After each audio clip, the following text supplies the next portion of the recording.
Alors, une interview sur les numériques. Le problème n'est pas le prix ou l'autonomie, mais la recharge pour les voitures électriques. Le numérique poursuit avec Akos France son tour d'horizon des principaux acteurs du marché de la voiture électrique au moment où l'État mise à fond sur ce segment comme relais de croissance pour l'industrie automobile. Donc, je vais vous passer l'intro. On va passer directement à l'interview qui est assez longue. Après la France, la FIA et ChargeMap, Christopher Braun, membre du comité directeur de session et rapporteur de l'étude, revient pour les numériques sur ses propositions avec une ligne directrice, le développement des bornes de recharge rapide. L'enjeu consiste à sortir le véhicule électrique de son cantonnement, implicite mais fréquent à un usage seulement en proximité, ce qui limite les effets bénéfiques de l'électromobilité et dissuade ceux des foyers n'ayant qu'un seul véhicule. Maillage insuffisant, stations sous-dimensionnées, tarification anarchique et injuste, entretien défaillant, absence de signalisation. Vous dressez un état des lieux du réseau de bornes de recharge sans concession. Comment en est-on arrivé là? C'est un peu l'histoire de la poule et de l'œuf. Il y a un problème de rentabilité structurelle, il n'y a pas de stratégie nationale. Tout est fait à l'échelle locale. Les administrations ont l'impression de faire une bonne action en installant les bornes, sans se poser la question de l'emplacement et de la charge. On manque de vision nationale. Pour améliorer les choses, vous mettez notamment l'accent sur les bornes de recharge rapide. Il faut, selon vous, équiper les stations en priorité avec des bornes 50 kW réelles en tri standard, 43 kW AC, combo CCS et CHAdeMO. Pourquoi? La recharge rapide est nécessaire, c'est ça le produit d'appel. Il faut pour cela que les gens puissent avoir la sécurité de pouvoir arriver à destination. Il faut donc des bornes rapides en nombre suffisant et avec suffisamment de visibilité pour que les gens franchissent le pas.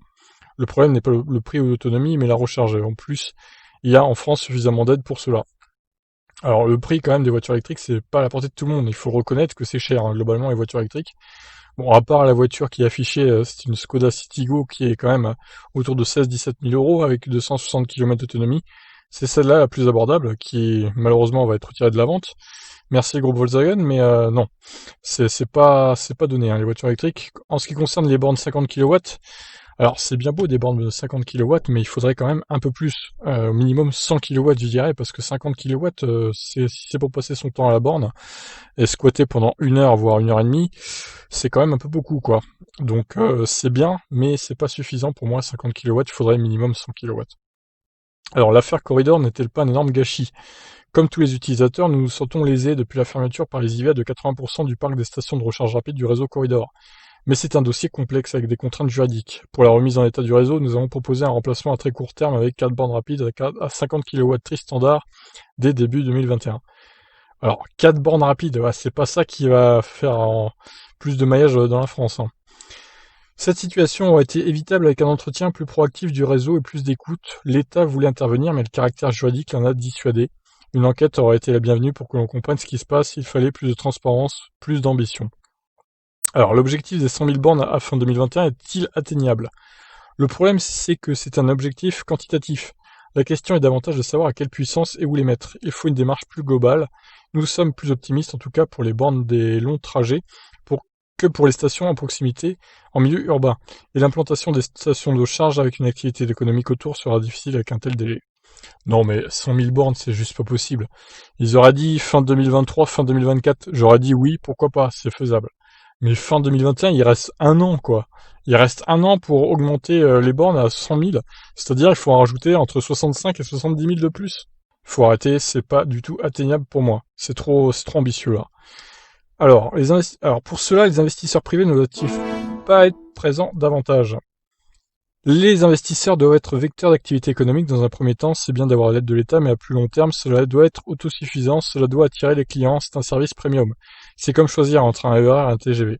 Il faut un mix entre les investisseurs privés et les aides de l'État. Dans notre étude, nous demandons que les bornes soient situées aux endroits les plus bénéfiques, à savoir à proximité de services et en ville, à proximité des commerces, des restaurants et des destinations touristiques, pour en redynamiser l'activité et rendre service aux utilisateurs. Si vous regardez Tesla, par exemple, il fait des choix d'implantation pour ses superchargeurs parce qu'il mesure les usages et il répond à des choix économiques.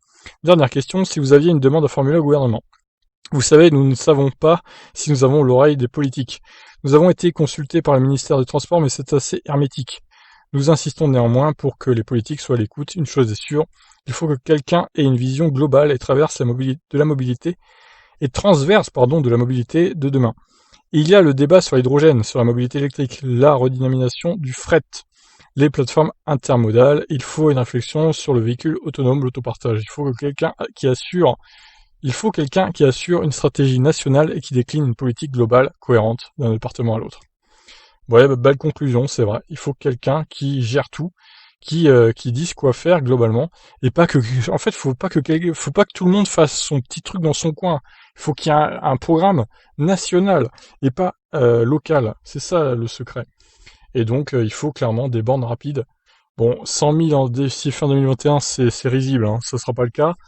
Il faudrait déjà qu'il y ait au moins 60 000 bornes d'ici fin 2021. 60 000, c'est déjà pas mal, je pense. C'est un objectif plus réaliste et que des bornes minimum 50 kW, voire 100 kW, ça serait mieux. C'est ça qu'il faudrait. Sur ce, voilà, ma batterie se vide, donc je vous laisse réagir. Ciao.